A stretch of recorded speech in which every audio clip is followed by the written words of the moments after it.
Hello YouTube, it's the next day. Yeah, got late on me last night putting it back together. Now I've got to the stage where I'm ready to fire it up, see if the problem's fixed.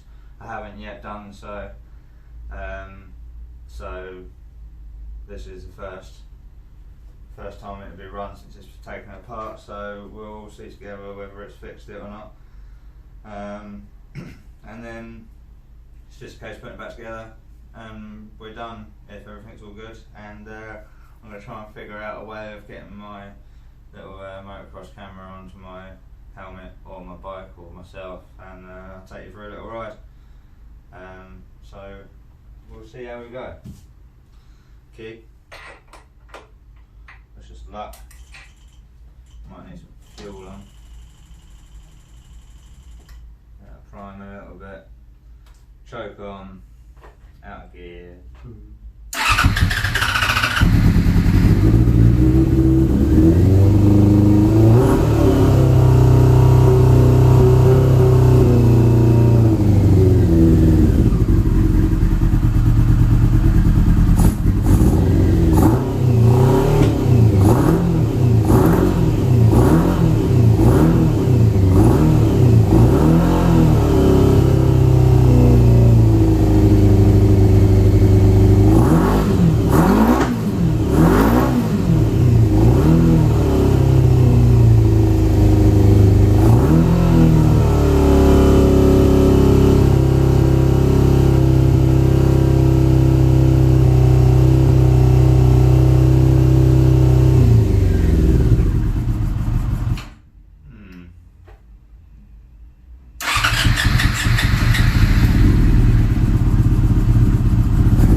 Now number one is throwing in way too much fuel, like all the time. Number two doesn't look like it's doing much. Number four don't look like it's doing much. Number three looks like it's running okay. So we've got to take them off, take them apart, do it all again. This bike loves me making me do that. Always, always. So I should figure out what I'm going to do, and there'll be another video soon, or another part to this video at least. Hi YouTube. I've had some fun and games with this bike. It's now all put back together, running great, which I'll show you in a minute. I haven't actually started it today, so when I do start it in a little while, it'll be from a fresh cold start. Basically I've had the carbs on and off a few times. I mean, it is kind of my fault for the fact that, you know, I'm not properly equipped to deal with such intricate little parts and pieces in this garage. It is sort of a bit of just a shed at the moment. I mean, I haven't got compressed air. I used to own and run my own garage, and I had a lot of equipment I ended up having to let go. One of them being my big air compressor, which would have been too big for this garage anyway, but hey ho. What I ended up doing was I took the carbs apart again when I had that problem of too much fuel going in one cylinder and not enough in another, and blah blah blah. And, you know, sort of after that rebuild that you saw, which I have watched back and is incredibly boring, so I don't mind if you skip through most of that. Basically, there was still rust and shit and particles in the carbs that I wasn't able to get out. So rather than doing it all again here and potentially having the same problems or more new problems, I contacted a friend of mine who's got compressed air in his garage. I took the carbs down to him once he finished work. We basically did the same procedure over again. That was what was filmed, just with compressed air. Just blew all the crap out, and then basically we put it all back together. It was, oh yeah, that's what. So I was trying to remember exactly what happened, because I did have more issues after this. Yeah, we put it all back together. It's quite late at night. I got back here. I needed the bike for the next day. I was fairly certain that, you know, everything was going to be okay this time. They was all set up properly. Put them back on the bike. Got the bike running. Didn't film any of this.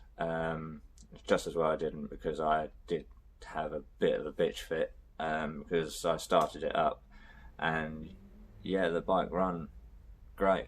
It was running fine. 3 seconds into running, it's puking fuel out of the breather, which I hadn't put the pipes on yet, so, you know, it's just puking fuel over the top of the carbs. And I was like, yeah, so either number 3 or 4 was causing the problem. Now,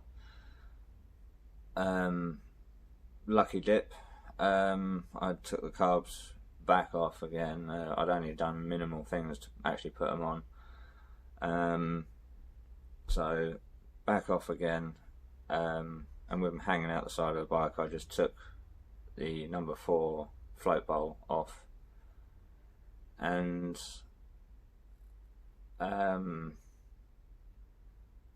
took the float out, the needle, and I found what looked like a bit of sort of blue roll in the hole. You know, it was quite a big old chunk to be in there. So I dug it out, and it ended up being a bit of blue plastic, like drill filing or something. So I don't know how the hell that got in there or where it come from, but I pulled that out anyway. Put the float needle back in, back together.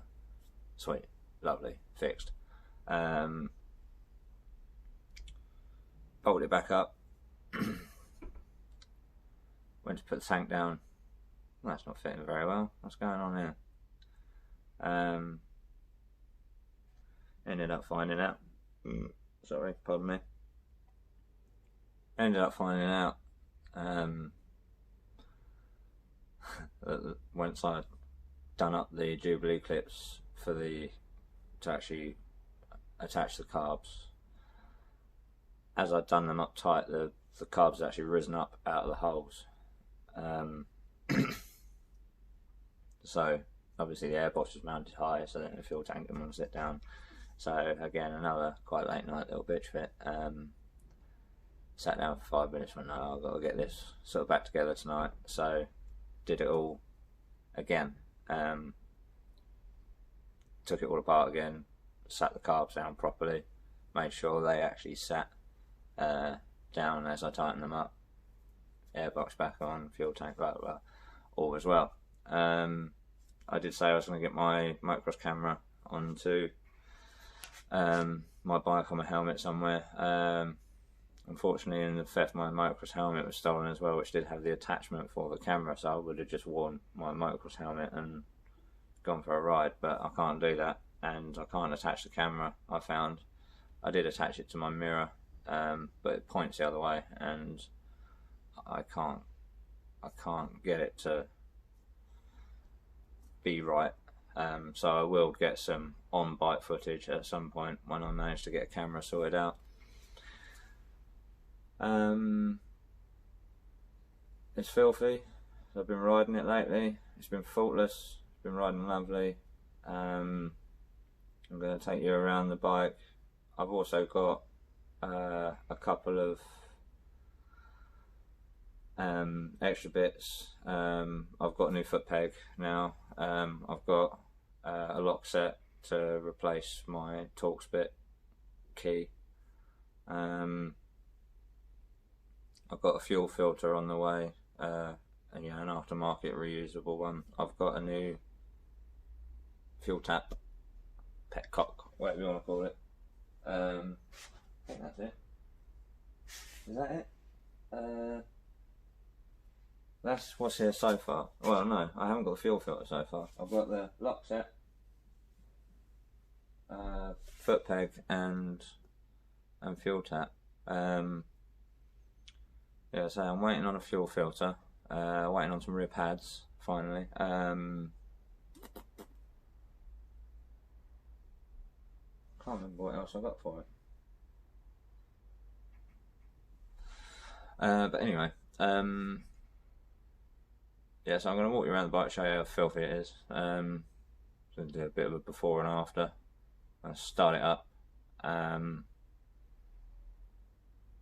And that's it for this video. I'm going to do another video on the replacing the lock set, just as a sort of, you know, part of a series of the life of this bike, because with what I plan to do with this workshop, my business and this channel, very much involves this bike being very much a part of it. I want to make this bike known as part of the business and part of me. So we shall see how it goes. Apologies for the long dragged out videos. Once I do manage to learn better editing, I will cut out bits and improve bits and this, that and the other. I do tend to go on a tangent and go off on other ways, and I know. That's what skip's for, right? So I'll walk you around the bike now, and we'll see how that goes. Right, here we are. As you can see, back together. So we're going to be replacing this in the next video. I'll take you a closer look here. Basically what I had to do when I got it back from it being nicked, because it got nicked with a key. Obviously when I got it back, it was kind of nicked back, so we didn't get the key.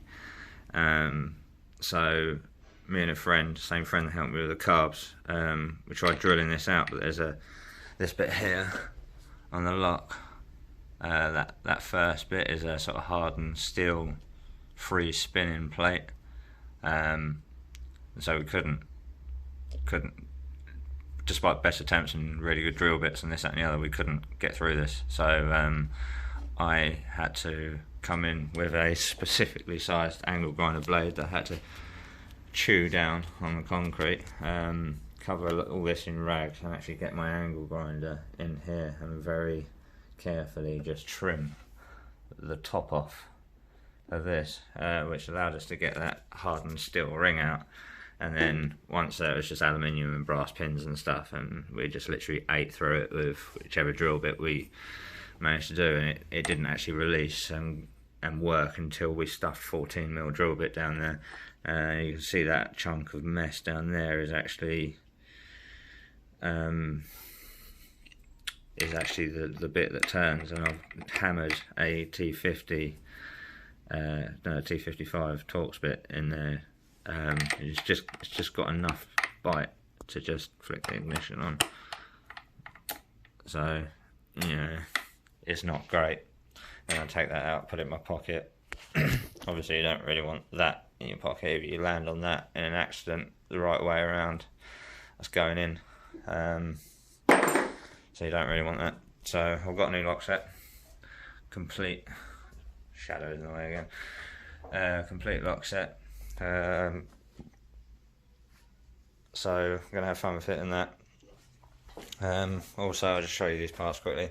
I've got a new fuel tap. Mine very slightly leaks out here, and I've taken this apart on mine, and the gasket is very slightly sort of like marked and scored, and there's not really anything I can do about it. So obviously the majority of the time you leave them on anyway. So I've got indigestion for some reason today.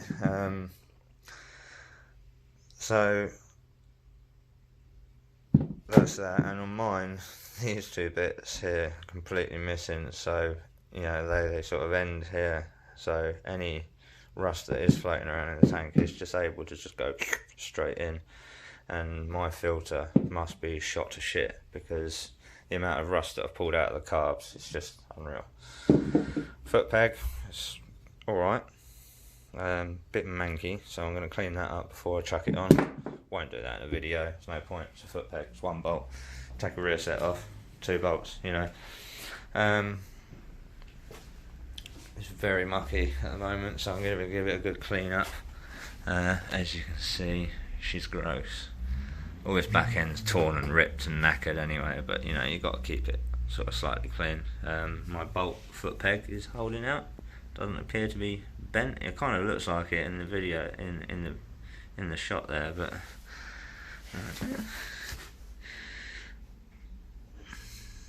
it might be slightly.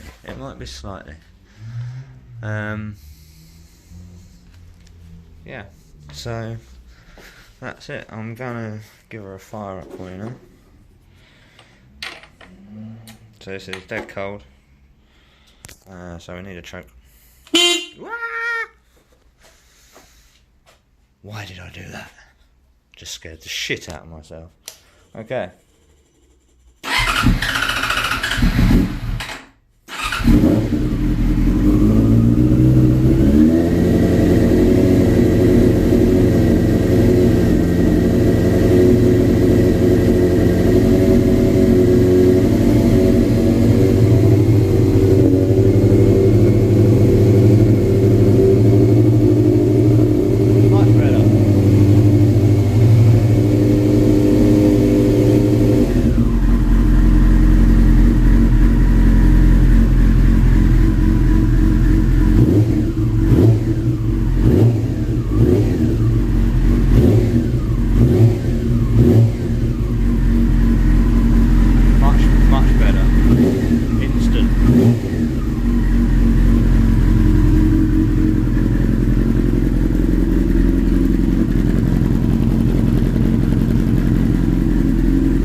She runs.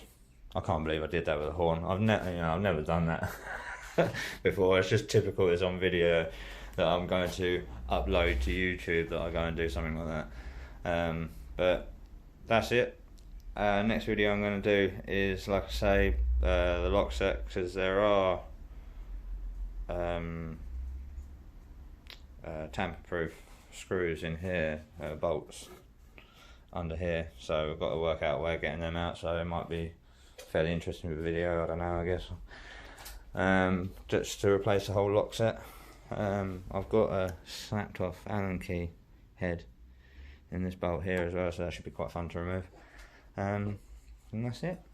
Like I say, I'm going to try and get some footage out on the bike soon, and I hope you're enjoying the channel and the videos, as basic as they are. Please show your support, like and subscribe, and thank you very much. Goodbye.